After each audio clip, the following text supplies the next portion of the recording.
Nearly 50,000 people remain unaccounted for after two major earthquakes struck northwestern Venezuela 9 days ago. As of July 3, 2026, at least 2,595 people are confirmed dead and more than 12,400 injured. The United States Geological Survey's PAGER system, a model that estimates casualties based on shaking intensity and population exposure, puts a 44% probability on the final death toll falling between 10,000 and 100,000. The United Nations has agreed to procure 10,000 body bags. This is the deadliest earthquake event in the Americas since Haiti in 2010, and the toll is still rising. On the evening of June 24, 2026, at 6:04 p.m. local time, a magnitude 7.2 earthquake struck near the town of Yamar in Yaracuy State, roughly 160 kilometers west of Caracas. 39 seconds later, before the shaking had stopped, a larger magnitude 7.5 earthquake hit on an adjacent fault segment barely 10 kilometers away. The first quake originated at a depth of 21.9 kilometers. The second was just 10 kilometers below the surface, meaning the energy reached the ground with far less weakening. The USGS classified the sequence as an earthquake doublet, a rare event where two earthquakes of near equal magnitude occur in rapid succession on connected faults. There is ongoing scientific debate about the classification. France's Geoscope Observatory and Italy's National Institute of Geophysics and Volcanology have both modeled the sequence as a single complex rupture of magnitude 7.8, lasting approximately 2 minutes. The USGS maintains the two-event classification. Either way, the main shock was the strongest earthquake to hit Venezuela since 1900. Northern Venezuela sits on the boundary between the Caribbean Plate and the South American Plate, a zone of lateral motion comparable to California's San Andreas Fault. The Caribbean Plate moves eastward relative to South America at roughly 20 millimeters per year. The principal structure accommodating that motion is the Boconó-San Sebastian El Pilar fault system, a network of right lateral strike-slip faults stretching more than 1,300 kilometers from the Venezuelan Andes to Trinidad. A strike-slip fault is one where the two sides slide horizontally past each other rather than one pushing over or diving beneath the other. The two earthquakes occurred exactly where the northeast-trending Boconó Fault meets the east-west San Sebastian Fault. Seismologists believe the first rupture increased stress on the adjacent, shallower fault until it failed, triggering the second, larger event. This was not entirely unexpected. In a 2017 study published in the journal Tectonics, geologist Frank Audemard of the Central University of Venezuela and his colleagues found that the Boconó Fault had not ruptured since 1812, a gap of more than 2 centuries. The accumulated slip deficit, the strain that builds when a fault remains locked, was enough to produce a magnitude 7.0 to 7.6 earthquake.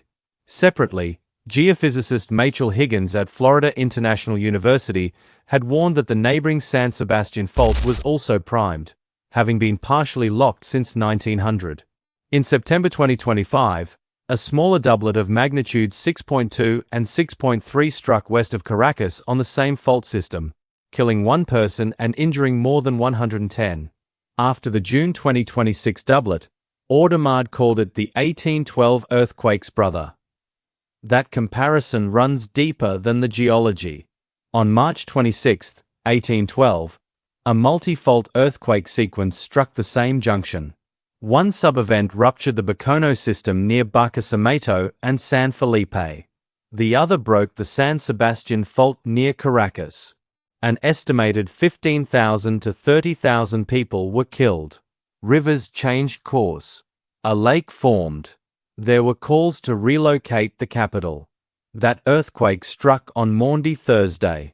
The 2026 doublet struck on Battle of Carabobo Day, a national holiday marking the 1821 battle that secured Venezuela's independence, and the Feast of St. John the Baptist, which holds deep spiritual significance for Venezuela's Afro-descendant communities. Most people were at home when the ground started moving at 6:04 p.m. Venezuela has no earthquake early warning system. Christine Goulet, director of the USGS Earthquake Science Center, called that very distressing, noting there was essentially no time to evacuate. About 80% of Venezuela's population lives in earthquake-prone zones, many in informal housing not engineered to withstand strong shaking. Many of the buildings that collapsed were made of non-ductile concrete, not designed for lateral seismic forces, according to Medad Sazani, a professor of civil and environmental engineering at Northeastern University. The USGS finite fault model shows the combined rupture spanned roughly 230 by 40 kilometers, with peak slip reaching 2 meters along the San Sebastian segment west of Puerto Cruz. The rupture propagated eastward, toward Caracas and La Guaira. That directivity focused the strongest shaking toward the country's most densely populated areas. The USGS shake map recorded modified Mercalli intensity 9, classified as violent, near the epicentral zone. Severe shaking was recorded across Caracas, La Guaira, Valencia, Puerto Cabello, and other northern cities. The damage in La Guaira, the coastal state directly north of Caracas, has been the worst. According to NASA Sentinel satellite imagery analyzed by researchers at Oregon State University, approximately 58,870 structures across the affected region were likely damaged or destroyed. In the neighborhoods of Carabaleda, Macuto, Naiguata, and Queixa La Mar, more than half of all buildings had a damage probability of 75% or higher. The Venezuelan government reported 800 buildings collapsed or severely damaged, with 189 completely destroyed. A children's hospital in Queixa La Mar collapsed, killing 16 children and injuring 35 others. 8 hospitals in Caracas closed due to structural damage, forcing patients into already overwhelmed facilities. A bridge connecting Carabaleda to the rest of La Guaira collapsed after an aftershock on June 26, cutting a critical relief route. Simon Bolivar International Airport, the country's main gateway, shut down after the earthquakes and only partially reopened to relief flights by June 27. Transport Minister Jacqueline Faria reported damage to roads, bridges, and tunnels in 7 states. The United Nations Development Programme estimated direct physical damage at $6.7 billion, roughly 6% of Venezuela's GDP. The UN Office for Disaster Risk Reduction put total direct damages at $37 billion when infrastructure losses are included, covering roads, railways, water systems, telecommunications, energy, ports, and airports. Those figures do not account for indirect losses like supply chain disruption or long-term economic contraction. The confirmed toll has climbed steeply over 9 days. On June 25, the count stood at 188. By June 28, it had reached 1,430. By July 1, it was 2,295. As of July 3, Acting President Delcy Rodriguez confirmed 2,595 dead and 12,400 injured. But there is reason to believe these figures represent a fraction of the actual losses. A forensic pathologist working at a makeshift morgue in La Guaira told CNN the facility was receiving around 400 bodies per day, and that the official total was, in her words, not even a third of what is actually there. Refrigerated containers for unidentified remains were already full.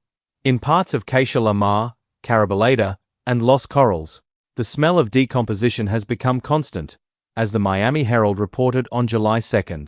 As of July 1, more than 4,000 international rescue workers from 27 countries were deployed alongside 26,000 Venezuelan military, police, and emergency personnel, and over 17,800 volunteers. The United States committed roughly $300 million in total assistance, including urban search and rescue teams from Fairfax County, Virginia, and Los Angeles County, California. The European Union mobilized over 520 responders from 8 member states. France sent 85 rescue workers. Switzerland deployed 80 personnel with rescue dogs and 18 tons of equipment. India sent 2 Air Force aircraft with a 41-member medical team, a field hospital, and 36 tons of supplies and medicines. Jordan, Israel, Turkey, Chile, Mexico, Colombia, El Salvador, and others sent teams. The UN allocated $15 million from its Central Emergency Response Fund. UNICEF flew in supplies for 100,000 people for 3 months and requested $52 million for the earthquake emergency. The World Food Programme had enough food for more than 10,000 families for 2 months. On June 25, the U.S. Treasury issued a general license authorizing sanctions-exempt transactions for earthquake relief, an acknowledgement that existing sanctions had been slowing the flow of aid through the banking system. Despite the scale of the response, frustration with the Venezuelan government has been widespread. Residents in La Guaira dug through rubble with their hands for nearly 24 hours before significant government resources arrived. Heavy machinery was scarce. An 80-member Swiss rescue team reported that their search dogs located survivors beneath collapsed buildings, but they could not extract them in time. The government restricted access to La Guaira on June 27 using a QR code system, drawing further criticism. Opposition leaders accused authorities of controlling humanitarian aid for political purposes. Acting President Rodriguez called the criticisms narratives manufactured in propaganda laboratories. There have been notable rescues.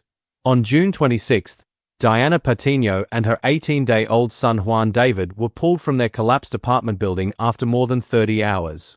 Rescuers got water to the infant by sliding a straw through a pipe in the rubble.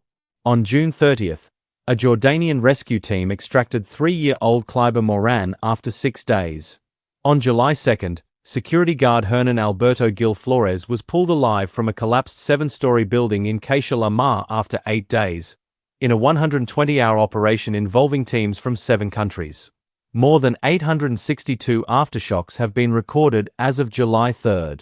Their frequency and average magnitude are declining, but they continue to complicate operations and drive fear among displaced residents.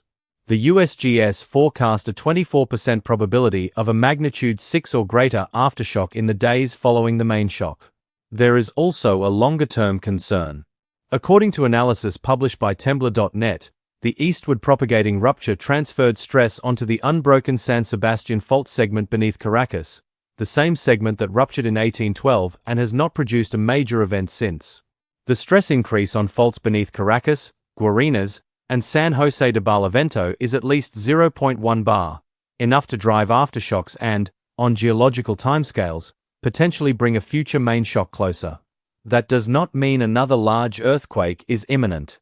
But as the Temblor.net analysis put it, we now know which way the stress is leaning, and it leans toward the capital.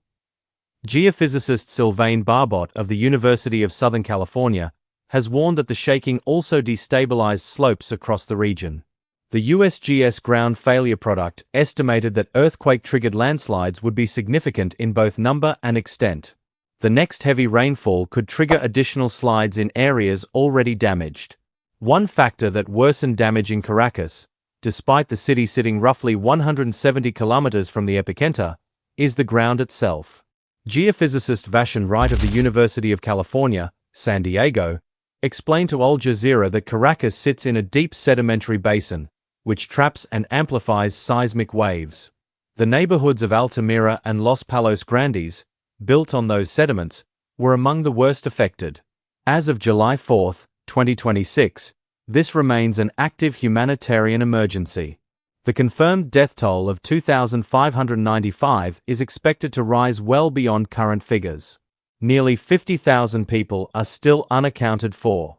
The International Organization for Migration estimates up to 6.8 million people may need relief, including 680,000 children.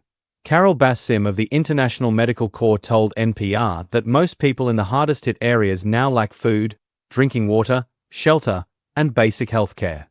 Venezuela's healthcare system, weakened by a decade of economic crisis, is at its limit.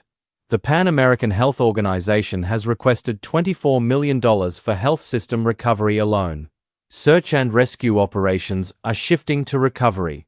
And across northern Venezuela, the aftershocks have not stopped. Subscribe to stay updated for the latest disaster reports.